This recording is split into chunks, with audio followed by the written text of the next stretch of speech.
تو سب سے پہلی بات، چونکہ مجھے قرآن حکیم سے بہت زیادہ شغف رہا ہے، اور میرا خاص موضوع جیسا کہ ابھی محترم عبد المتین منیری صاحب نے تعارف کرایا، قرآن اور سائنس ہے، اور میری علمی زندگی کا آغاز بھی اسی موضوع سے ہوا ہے۔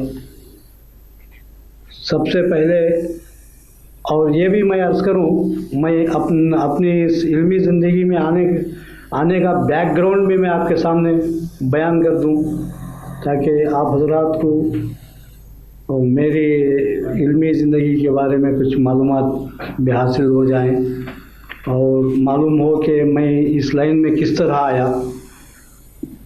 جیسا کہ ہمارے محترم منیر صاحب نے ابھی فرمایا، میں ایک تاجر تھا۔ 1956 تک میری تجارت تھی، کپڑے کی تجارت، اچھی خاصی تجارت تھی۔ بنگلور کے مضافات میں چکباناواد ایک مقام ہے، وہاں کا میں خاص باشندہ ہوں۔ بنگلور سے 12 میل دور چکباناواد، وہیں پر میری تجارت تھی، اور تجارت کرتا رہا۔ اور میں نے اپنی ایک ذاتی لائبریری اپنی کوششوں میں چھوٹی موٹی مطالعے کا شوق رہتا تھا، کتابیں جو بھی کتاب ملتی خرید لیتے اور جمع کرتے، پڑھتے رہتے۔ اس زمانے میں شاید 1952 یا 53 کا زمانہ ہوگا، میرے ہاتھ ایک کتاب لگی، آپ شاید واقف ہوں گے، وہ اس زمانے کے بہت مشہور مصنف تھے ڈاکٹر غلام جیلانی برق، جن کی کتاب دو قرآن دو اسلام وغیرہ بہت سی کتابیں انہوں نے لکھی، لیکن ان کی دو قرآن بہت مشہور ہوئی، اور وہ مشہور اس وجہ سے ہوئی کہ اس کا موضوع سائنس تھا۔ لیکن انہوں نے اس میں چند باتیں قاعدے کی بھی بیان کی، لیکن کچھ غلط باتیں بھی بیان کی، اور خاص کر علماء پر کیچڑ بھی اچھالا انہوں نے۔ وہ ایک منکر حدیث تھے، وہ بعد میں سنا کہ وہ طائب ہو گئے، طائب ہو کر وفات پائی، واللہ عالم کہاں تک سچ ہے۔ باہر صورت اس کتاب کو پڑھنے کے بعد میرے ذہن میں ایک تہلکہ پیدا ہو گیا، ایک تہلکہ مچ گیا کہ انہوں نے، ان کا ایک خاص جملہ تھا، پیٹنٹ جملہ، کہ ملا قرآن کی آیات کو چھپاتا ہے، ملا یہ چھپاتا ہے، ملا وہ چھپاتا ہے۔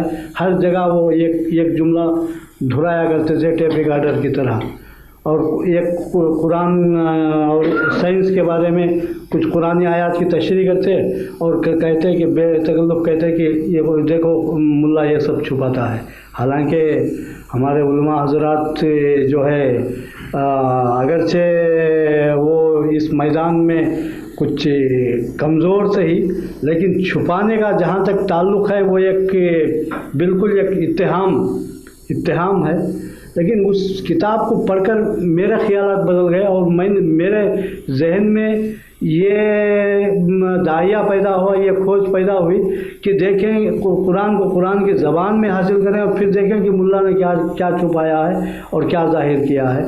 اور یہ داعیہ اتنی شدت سے پیدا ہوا کہ میں اپنی تجارت کو چھاڑ کے 1956 میں ندوۃ العلماء لکھنؤ چلا گیا، اور وہاں پر 6 سال تعلیم حاصل کر کے 1962 میں فارغ ہو کر میں آیا ہوں، اور پھر اپنی تجارت کرتا رہا۔ 1968 تک پھر دوبارہ تجارت کرتا رہا، اور 1968 میں اپنی تجارت کو بالکل ختم کر کے قلم دوات سنبھال کر بیٹھ گیا۔ اس وقت تک میں نے کچھ پسنداز کر لیا تھا، اپنی کمائی کے ذریعے سے کچھ ذریعہ معاش بنا لیا تھا، تاکہ کسی پر ڈپینڈ نہ ہو سکوں، کسی پر انحصار میرا نہ رہے، اور میری چھوٹی سی وہ آمدنی ہوا کرتی تھی، اسی میں میں اپنا جو ہے معاشی مسئلہ حل کر کے اس لائن میں لگ گیا۔ اور 1969 میں جو اپولو 11 گیا، اور آرمسٹرانگ اور ایلڈرن وغیرہ یہ چاند پر پہنچے، اور پھر اس کے بعد علمی دنیا میں ایک سوال جواب کا بازار گرم ہو گیا کہ چاند پر جانا آنا آیا، یہ دینی اعتبار سے، شرعی اعتبار سے صحیح ہے یا نہیں۔ بعض علماء نے اس کا انکار کر دیا، بعض علماء نے تذبذب کا اظہار کیا۔ تو اس زمانے میں میرا مطالعہ چونکہ بالکل تازہ تھا اور سائنسی علوم کو میں اسی انداز میں حاصل کرتا رہا، قرآن اور سائنس پر غور کرتا رہا، اور طالب علم کے زمانے سے یہ سارے مسائل تقریباً حل کر چکے میں نے قرآن اور سائنس سے۔ اس موقع پر میں نے لکھنا شروع کیا۔ چاند پر صدق جدید میں میرے مضامین کافی، جیسا کہ ابھی محترم عبدالمتین صاحب نے بیان کیا، اور مولانا عبدالماجد صاحب دریابادی مرحوم اس زمانے میں بڑے قدردان تھے، بڑے معترف تھے، اور جیسے ہی میں کوئی مضمون بھیجتا وہ فوراً شائع کر دیتے تھے۔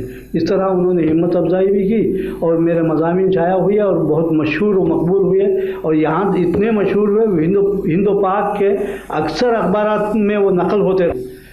غرض یہ ایک الگ بات ہے۔ تو باہر صورت سے اس طرح سے میری علمی زندگی کا آغاز ہوا۔ اس کے بعد کئی کتابیں لکھی میں نے۔